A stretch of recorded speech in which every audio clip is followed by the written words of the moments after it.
While we were driving up, my girlfriend was telling me about this video of a 1970s ad, and I am obsessed with it. This ad is just, like if you like me and you like that weird shit, right? Weird internet content. Like, we're here for the weirdness, aren't we? I think, me and my audience. If you are, then this ad is right up your fucking street. This ad is everything. Like, I put it on Twitter the other day. I was like, oh, I'm obsessed with this ad. Just the tones and the undercurrent of hate and resentment that flow through this man, this father. He's just angrily promoting British pork, and he's giving off huge serial killer or like murder-suicide vibes. He just is. Anyway, look, I'm going to play it for you. Are you ready? I'm going to share it with you guys. So here we go. Let's fucking do this. Got what it takes, my wife. Got friends round. Got roast pork for lunch. Plenty of taste, British pork. Real value for money. Fred's got plenty. Arthur's got plenty. We've all got plenty. Plenty to go round. My wife's got what it takes. British pork. What's it got? It's got the lot. Got pork for lunch on Sunday? Like, it's like everything about this video is like a snapshot in time, but it's like, it's both from a sort of, a fashion and film quality kind of way, because they're all obviously of an era, right? It looks very late 70s, maybe early 80s to me, but also it's a snapshot in time of a specific afternoon that took place somewhere in England just before this man murdered his entire family. We've all got plenty. Like, can we just say that? Can we just say outright that this guy just has to be a murderer, doesn't he? Real value for money. Like, I just don't see how he hasn't buried bodies in marshland. Like, look at him. Like, I know you're not supposed to judge a book by the cover, but sometimes the illustrations are just so good. Real value for money. We've all got plenty. We've all got plenty. Got what it takes, my wife. Whether we've got friends round, we've got roast pork for lunch. Plenty of taste. Roast pork. We've all got plenty. Like, why does he sound so menacing? Real value for money. It's like he's angry at how good the value was. I think that's what's happening here.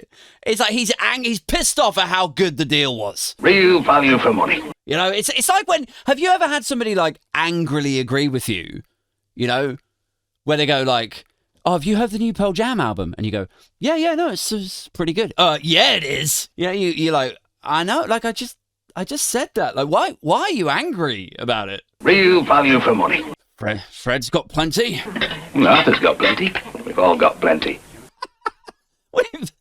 We've all got plenty. We've all got plenty, thank you very much. Not that it's any of your business. We've all got plenty. We don't need your shitty pork with no meat on the bone. And your wife, we've got plenty. Plenty to go round. We've got plenty here, thank you. My wife, my wife cooked the pork. Not your wife, my wife. Didn't you, Vera? My wife. You cooked the pork. You've got what it takes. You cooked the pork, didn't you? Didn't you, Vera? My wife. Well, yes, and I used a sauce. Don't talk, Vera. I already said that. I said don't talk. Right, but I just thought that I said no talking. Smashes the plate against the wall. Now clean it up. Anyway, look, in these divisive times, it is nice to have a thing that, brings people together. And I just wanted to share with you guys now on the pod how emboldened and validated I felt when I put this on Twitter the other day. And a lot of you, because a lot of the time, especially when you're partial to weird humor, specifically, you sort of, you see something and you go, oh, maybe that's funny, or, maybe this guy's a sociopathic serial killer. But there's always a risk that I'm the weird thing. I'm the weird one. And everyone else, when they see it, they're like, what the fuck are you talking about? Don't be weird, But yeah, it was nice to share this video and find that some of you guys also got major family murder, suicide energy from this guy. Like the hate and the coercive energy just emanating from him. We've all got plenty. So I put it up on Twitter and I said, I am obsessed with this advert. I just cannot articulate the undertones and subtext of hate and coercion that I am detecting from this. And you guys said, yeah, seems like lunch at Fred West's. Hallmarks of a serial killer. I think he wants to pork me and then possibly bury me under the floorboards. Yep, he's definitely got grand patio plans, hasn't he? And I'm like... Like, what the fuck is going on in this advert? That's when Keith Taylor tweeted back, like, yeah, 2 options here. 1, he fucked that pork joint. Or 2, it's actually the thigh of the son he sacrificed. Because, I mean, yes! He's so sociopath, isn't he? I mean, look at that face! Look at him! There isn't a jury in the world that wouldn't convict him in a matter of minutes! Even if he had 3 alibis. Real value for money. My wife's got what it takes. Richard said, God only knows what would happen if she didn't have what it takes. My wife. Not your wife. My wife. Tim Mitchell tweeted, like, it puts a lotion on its skin or it gets her hose again. All right, guys, look. I think what we're dealing with here is a snapshot in time. When men spoke and behaved a certain way, and TV was different. You know, there was only 2 channels.